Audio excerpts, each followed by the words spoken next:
Going from a marksman-level shooter to sharpshooter involves a few distinct transitions in mentality. Generally speaking, I'm going to assume that you're a shooter who wants to improve. Play the game and play it well. If you think the sport will help your tactical shooting, then you're correct. But it's also just a game. If you want to participate in the game to just improve your skills for concealed carry or your profession, then that's fine.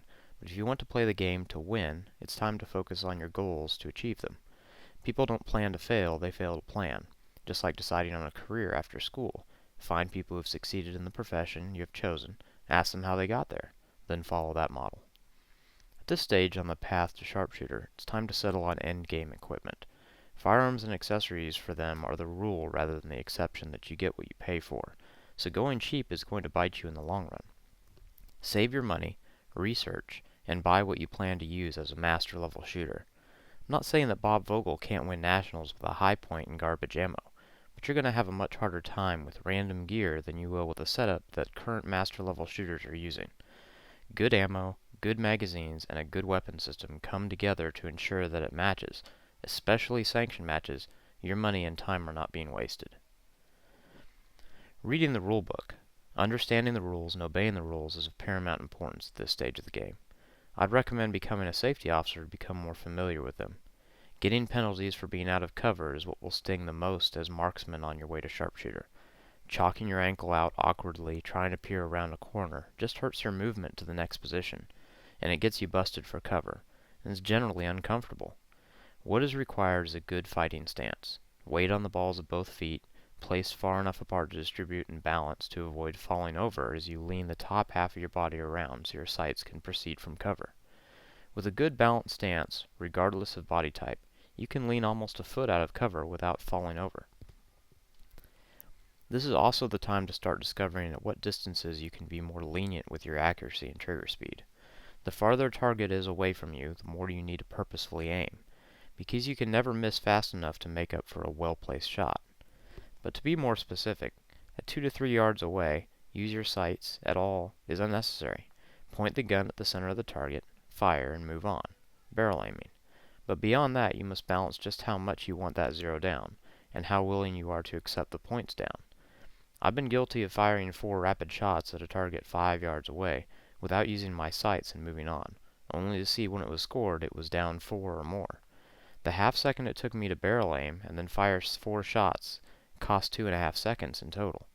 To use the sights at that distance and fire twice would have taken less than that for certain. This is also the time where weapons handling needs to be taken to an expert level. Become intimately familiar with your firearm and how it works, and what happens when it doesn't work. Purposefully load spent brass in the middle of a magazine and practice. How do you handle a failure to feed, or a failure to eject? How do you handle stage 1, 2, and 3 malfunctions?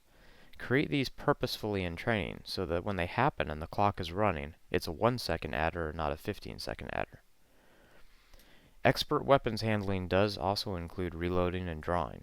At this point, you shouldn't be looking at your magazine carrier to find magazines. You need to make it instinct to reach down with your sport hand, bring it up and into the open mag well that you can plainly see with your eyes and the next targets in the background. A lot of time is spent on reloads during the match. This is something that needs to be seamless. Doubles and triples are something that come with practice. Later on, the distance will get greater where these are possible, but for now, set a target 3 to 5 yards away, aim at the center, rapidly pull the trigger twice. With a good grip and recoil control, they should be both down in the zero ring. This is something you will need to train your body to do, as these distances for targets require a single aim and double tap to make the most effective use of time. Firing, aiming again, firing, and then moving on is just a time waster. This is also going to bring to light small oscillations and poor grip that needs to be corrected. Don't crowd cover. Almost everyone is guilty of this, and I have to catch myself doing it sometimes.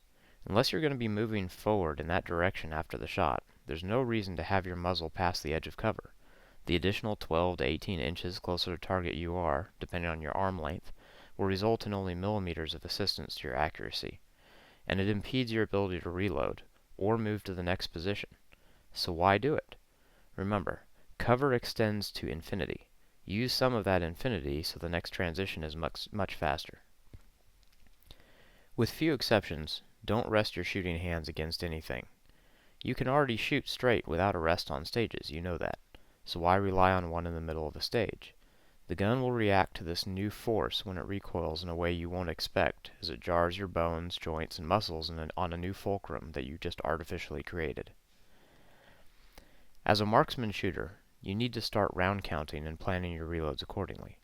Transitioning to a fresh target that needs 2 hits, firing the last round in the weapon, and then reloading, re-aiming at the same target, and firing again, will take much longer than firing that round at the previous target, reloading, and then firing twice into the aforementioned target. It's simple math and time expenditure. Utilize a blowback BB gun or a .22 handgun to practice trigger control. Dry firing is nice and all, but the natural human reaction to loud noises and violent movement is flinching, twitching, and blinking. A great cheap way to correct this is to purchase a blowback BB gun you could use in your backyard in the city, or a .22 at the range to practice trigger control, or practice doubles and target transitions, even though you can't practice reloads. There are many different designs of these guns out there, and finding one that matches the general make of what you will shoot in competition should be simple. Finding the same model may even be possible. And finally, shoot as many matches as possible. Seat time, experience. This will make everything faster, smoother, and more importantly, easier. This is also a great time to find and start going to sanctioned matches. An opportunity to shoot 10 or more stages in a day is a lot better than your standard local match. More importantly, it's also going to help get the jitters out of the way from a pressured environment where everyone is competing to do their best. In the same way that shooting a target in a local match should be as easy as target practicing by yourself at the range, a sanctioned match should be like a local match. The pressure you put on yourself to perform needs to be managed, and the best way to get rid of that added pressure is by experience.